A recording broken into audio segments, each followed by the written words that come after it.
Hi, this is Anita from 5 Minutes with Art. One of my favorite Renaissance artists is, of course, Leonardo da Vinci. I don't think you can really talk about the Renaissance period of art without talking about this great artist, Leonardo da Vinci. He really, truly was one of the great artists. And, a question that some people have asked is, what did Leonardo da Vinci contribute to the Renaissance? And this is kind of an interesting question because actually he contributed so much to the Renaissance period of time. And still today, his paintings are some of the most important and popular paintings worldwide. In fact, his Mona Lisa painting is probably the most viewed painting in the world. Leonardo da Vinci contributed so much with his art. And his paintings that he painted. He influenced many other artists. In fact, he was not just an artist who just, didn't influence others. In fact, he influenced many artists that went after him. But not only was he a great artist, he also was into science. He was into engineering. One of my favorite facts about him is that during his lifetime, he dissected over 30 cadavers. In many ways, I think he saw himself more of a scientist than he did specifically as just an artist.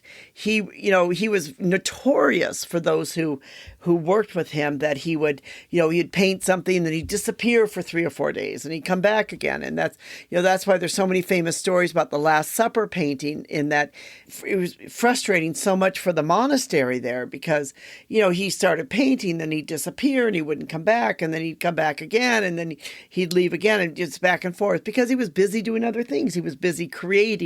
He was busy inventing. He was busy cutting up cadavers and studying the human body. So I don't know if he saw himself as just an artist. He really saw himself as someone who was doing all these other things too. But when we talk about Leonardo da Vinci, one of the things that we really need to talk about is how he was as an artist and why he was such a great Renaissance artist.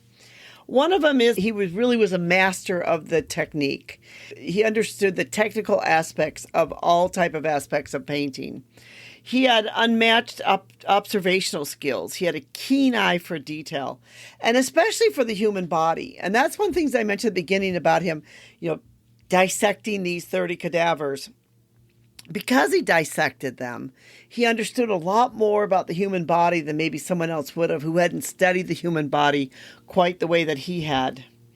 He was innovative in his portraiture, like the Mona Lisa with her smile is still very famous today. So he was a pioneer for sketches. He has notebooks filled with sketches of different things. He, with just an extremely creative mind who kept, sketching things and writing things down.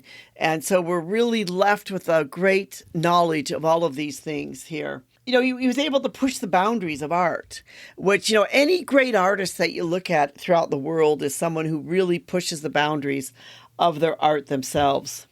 He was, in many ways, a perfectionist. He took years to complete a lot of his works because he was such a perfectionist in his work himself. He really was a genius, and that's one of the things that makes Leonardo da Vinci such an important aspect of the Renaissance, was that he truly was a genius in his art, in his inventions, in really all aspects of his life. He was the true Renaissance man. If you'd like to be able to read more about him, I have a blog post on Anita Louise Art on what did Leonardo da Vinci contribute to the Renaissance? And we'll put a link in the description in case you'd like to read it. This is Anita from 5 Minutes with Art. Thank you for spending a few minutes with us each week to be able to learn something new about art. And definitely Leonardo da Vinci was one of the greatest artists who ever lived. Thank you so much for being part of our community of listening to our podcast. If you liked it, give us a thumbs up. We'd love to be able to hear from you. We'd like to also thank our technical team, especially Rico, who's put this together. Thank you so much.